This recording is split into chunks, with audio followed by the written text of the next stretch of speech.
रानो चिड़िया, ये जो मेरे साथ तरबूज पड़ा है, तुम चाहो तो इसे अपना घर बना सकती हो। मैं तरबूज को कैसे अपना घर बना सकती हूँ? बस थोड़ा सा इसमें सुराख कर लो, ये अंदर से खोखला है, और फिर तुम इसके अंदर अपना घर बना लेना, ये तुम्हें ठंड से बचा लेगा। मुझे इसकी बात मान लेनी चाहिए, वरना इस ठंड में तो मैं मर जाऊंगी।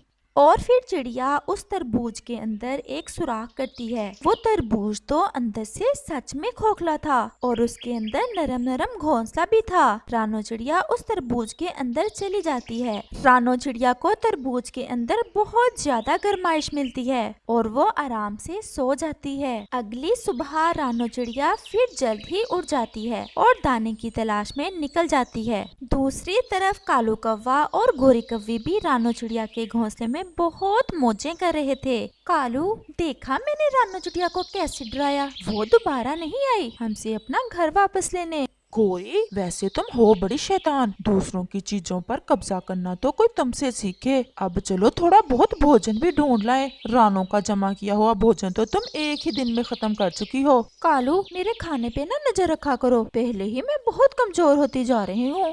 और फिर वो दोनों भोजन की तलाश में चले जाते। वो दोनों उसी पेड़ के पास चले जाते हैं जिसके नीचे रानो चिड़िया का तरबूज वाला घर था। गोरी की नजर अचानक से रानो चिड़िया पर पड़ती है। वो तरबूज के अंदर चली जाती है। कालू, वो देखो रानो, वो तो उस तरबूज के अंदर चली गई, ये कैसे हो सकता है? चलो जाकर देखते हैं कि क्या साहसिक कार्य है। गोरी, आखिर तुम्हें चैन क्यों नहीं आ रहा? रानो चिड़िया के घर पर तो कब्जा कर ही लिया तुमने, अब तुम्हें क्या लगे वो जिधर भी जाए। कालू, तुमने नहीं जाना तो ना जाओ, मैं तो जा रही हूँ। और गोरी कौवी ऐसे कहते हुए वहाँ से चली जाती है और वो उस तरबूज के पास चली जाती है और देखती है कि उस तरबूज के अंदर तो एक बहुत सुंदर सा घर बना हुआ था और रानो चिड़िया उसमें आराम से बैठी हुई थी। गोरी को तो वो घर बहुत पसंद आया था, उसका मन कर रहा था कि वो तुरंत ही रानो चिड़िया से वो घर भी छीन ले और फिर वो वहाँ से वापस आ जाती है।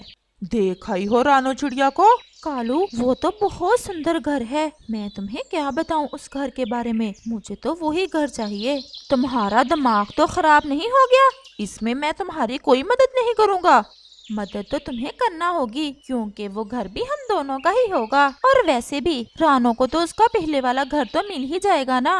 लेकिन रानो कभी भी नहीं मानेगी। हमने कौन सा रानो से मांगना है, हमने तो बस कब्जा करना है उसके घर पर। लेकिन वो कैसे? वो तो मुझ पर छोड़ दो, चलो अभी मुझसे इंतजार नहीं हो पा रहा, मैं तो आज रात उसी तरबूज वाले घर में गुजारूंगी। और फिर कालू कौवा गोरी के साथ चला जाता है। गोरी रानो के नए घर के बाहर रानो चिड़िया को आवाज देती है। रानो चिड़िया, जरा मेरी बात सुनो, बहुत जरूरी बात है। और रानो चिड़िया गोरी की आवाज सुनकर बाहर आ जाती है। अब क्या बात है, क्यों आई हो मेरे पास? रानो, मैं तुम्हें बुलबुल का संदेश देने आई हूँ, उसकी तबीयत तो बहुत ही खराब है। तोता भी कह रहा था कि शायद बुलबुल का आखिरी समय आ गया है। बुलबुल तुम्हें बुला रही है, वो तुमसे एक बार मिलना चाहती है। गोरी की बात सुनकर रानो चिड़िया तुरंत वहाँ से चली जाती है। गोरी, इस बार रानो खामोश नहीं बैठेगी, तुम अभी भी बाज आ जाओ अपनी हरकत से। लेकिन गोरी के दिमाग में तो रानो के घर पर कब्जा करने का भूत सवार था। वो तुरंत ही घर के अंदर जाकर घोंसले में बैठ जाती है और कालू कौवा भी बेबस होकर गोरी के पीछे चला जाता है।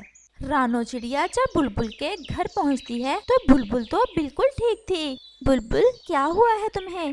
रानो, मुझे तो कुछ भी नहीं हुआ है, मैं तो अच्छी भली हूँ तुम्हारे सामने। गोरी ने एक बार फिर से मुझे धोखा दे दिया। क्या हुआ रानो? मैं तुम्हें बाद में बताऊंगी, अभी मुझे जल्दी से जाना होगा।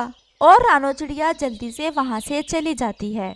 जब वो अपने तरबूज वाले घर में पहुंचती है तो देखती है कि गोरी और कौवा तो उसके घर में घोंसले के अंदर बैठे हुए थे। गोरी, तुमने मुझसे झूठ बोला और अब तुम मेरे घर के अंदर क्या कर रही हो? चलो निकल जाओ यहाँ से।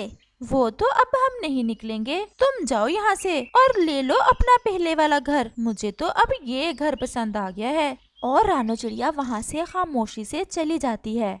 हैं? ये रानो ने कोई शोर क्यों नहीं डाला? चुप करके इतनी आसानी